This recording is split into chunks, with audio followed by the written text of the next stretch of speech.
The Vathrine Empire had conquered 47 star systems in 3 decades. Their warriors were bred for combat. Genetically enhanced killing machines standing 8 feet tall with chitin armor, naturally woven into their flesh. When they arrived at humanity's outer colony on Kepler 442b, they expected another easy victory. Commander Jacor watched the primitive human settlement through his tactical display with barely concealed contempt. A mining outpost, nothing more. 1,200 souls scratching at rocks for rare minerals. The Empire would absorb this colony within hours, add these humans to their labor force, and move on to the next system. Deploy the honor guard, Jacor commanded. Show these creatures what it means to face the Empire's finest. 3 dropships descended through Kepler's atmosphere, carrying 30 of the Empire's elite warriors. Each one had survived the brutal culling chambers, proven themselves in 100 battles. They wore powered armor that amplified their already formidable strength tenfold. Their plasma rifles could melt through reinforced steel. The ships landed in the settlement's central square, their engines scorching the packed earth. The hatches opened with hydraulic hisses and the warriors emerged in perfect formation. They found the square empty.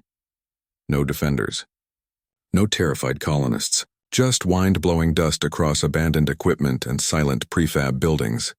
Cowards, snarled War Master Theknor, the leader of the honor guard. They hide like prey animals. Fan out, flush them from... A metallic clang echoed across the square. The warriors spun toward the sound, weapons raised.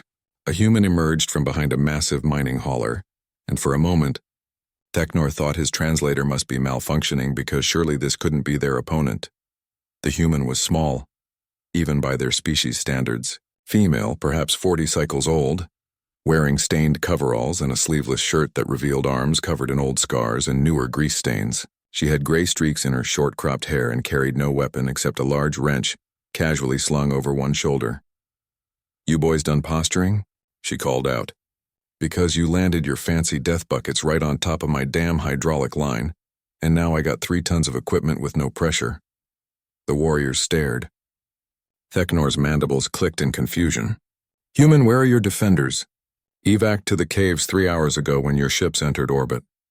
I'm Sarah Chen, Chief Mechanic, and I stayed behind to make sure you assholes don't break anything expensive." She spat into the dust.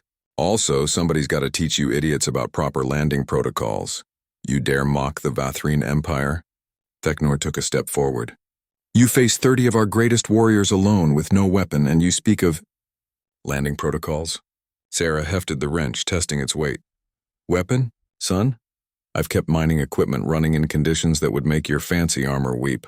I've rebuilt fusion cores with my bare hands. And right now I'm angry enough to chew through your hull plating and spit out the rivets." She pointed the wrench at him. "Also that middle dropship. The one that's making that whining sound. Your starboard stabilizer is shot. Probably been compensating for weeks. I give it maybe 6 more flights before catastrophic failure." Theknor's eyes widened. She was right. How could she possibly? "Now here's what's going to happen," Sarah continued, walking toward them with the casual confidence of someone who'd faced down malfunctioning reactor cores and didn't have patience for posturing aliens.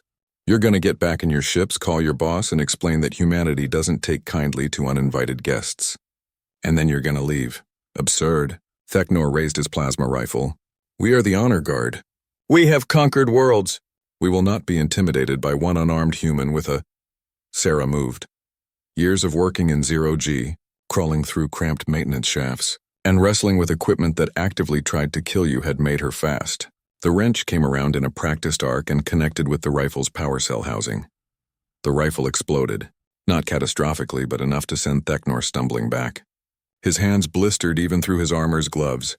"That's the problem with plasma weapons," Sarah said conversationally, already moving toward the next warrior. "Volatile power systems. Real bad shielding on your particular model, too.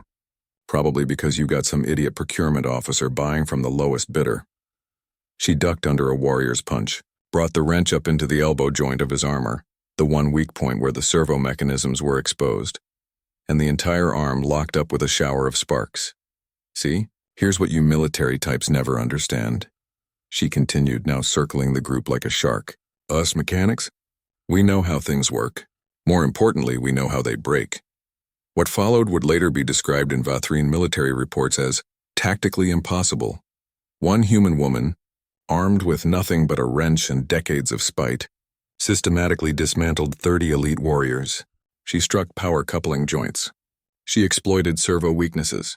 She used their own bulk against them, sending warriors crashing into each other.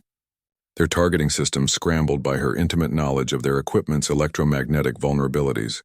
When the last warrior fell, Thecnor himself, brought down by a wrench strike that cracked his helmet's seal, Sarah stood in the center of the square, breathing hard but undefeated.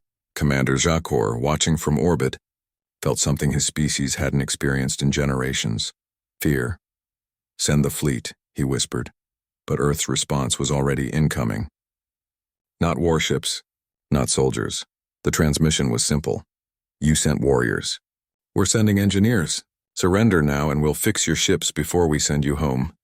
The Va-Threen Empire, for the first time in its history, retreated, and Sarah Chen returned to her hydraulic line, muttering about inconsiderate aliens and the universal truth that every mechanic knows.